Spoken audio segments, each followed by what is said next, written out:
Today I'm going to talk about how I am developing as an educator. So, at the beginning of the year, I set a goal for myself. And first, I'm going to talk about that. My goal at the beginning of the year was to improve academic performance. I will become familiar with ways to instill students with intrinsic motivation, as well as learn ways to facilitate opportunities to increase academic performance. At least 70% of my students will demonstrate an increase in academic performance by using these newfound ways of facilitating learning in the classroom. I was actually able to meet this goal. I was able to create the classroom environment that would be extremely engaging for the students.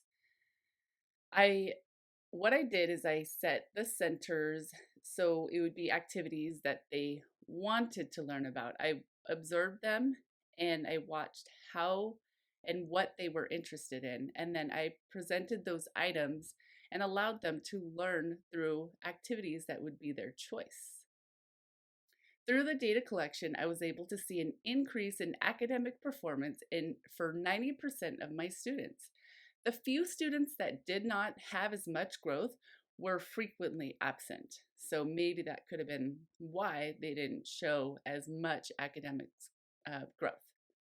The next thing I want to talk about is the assessment that I did at the beginning of the year and at the end of the year. It is the California Standards for the Teaching Profession. So I did an assessment at the beginning and I did the same assessment at the end of the year. And just comparing the two, it is interesting to look at how in each assessment I have different results. Last year, one of my inquiries were about assessing for student learning to guide for the lesson. And this time, my assessment for student learnings was at the top as one of my strengths in my self-assessment. So it's interesting to see how after I work on something, it becomes one of my strengths. So this year, my focus was to motivate student learning through intrinsic motivation, and looking at my self-assessment at the end of the year, that was also my top result, is creating and maintaining effective environments for student learning. So I feel like when I focus on it, it becomes one of my strengths. This year, my focus was to motivate students to learn through intrinsic motivation, and looking at my self-assessment at the end of the year, my top result was creating and maintaining effective environments for student learning. So I feel like when I focus on it, that then it will become my strength by the end of the year. I do feel like I could take this assessment every year and find a different result each year. It all depends on what you're doing, who your students are, and how you're growing as an educator. Through my self-reflections and my development as an educator, I've pondered on many things over the last 2 years of going through the induction. I developed a quote as I thought about things, and I'm going to share that with you.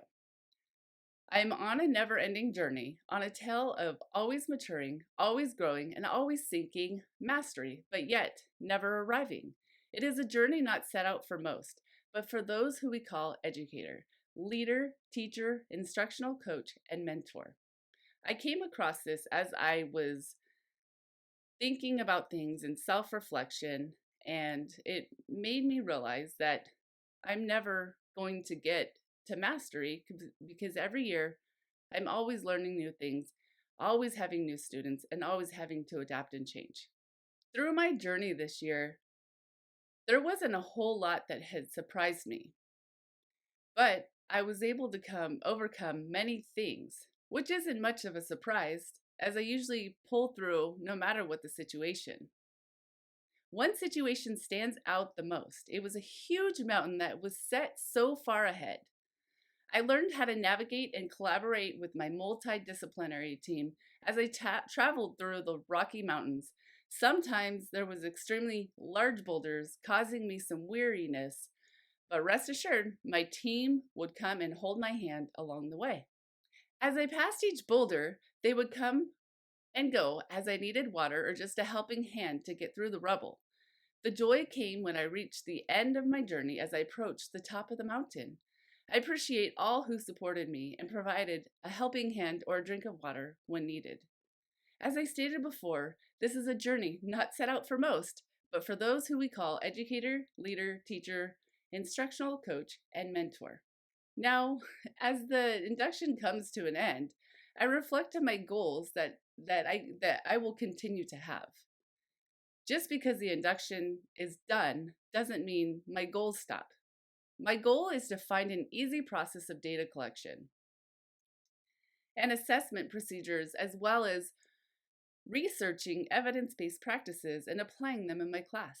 Through my journey this year, I've also become very interested in learning more about individuals with autism spectrum disorder.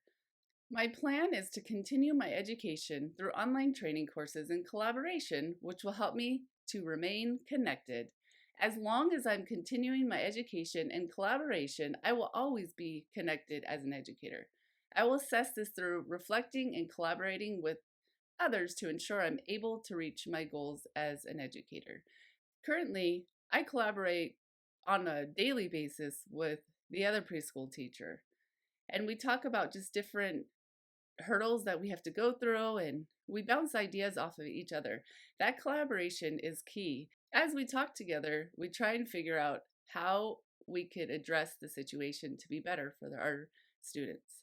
In our collaboration on a daily basis, we always talk about how we're going to be able to sustain the energy to be passionate for our students. And we always come to the same conclusion. We need to take joy in the small things and take a break. If we need to walk away, we need to walk away and take a break and really just be able to reflect and then come back to the situation and not get to that point where we're burnt out. We always know that we have one another to support each other along the way.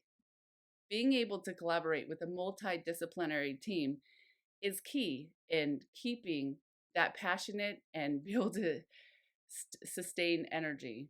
One thing that I would recommend for new educators is never give up. There's always a way. If you needed to walk away from a situation, take a break. It's okay. And always remember to get support from your team. When you approach those rocky mountains, there will always be someone along the way to offer a cup of water or a helping hand. And number one thing, do not be afraid to ask. And I wanted to finish off with my quote.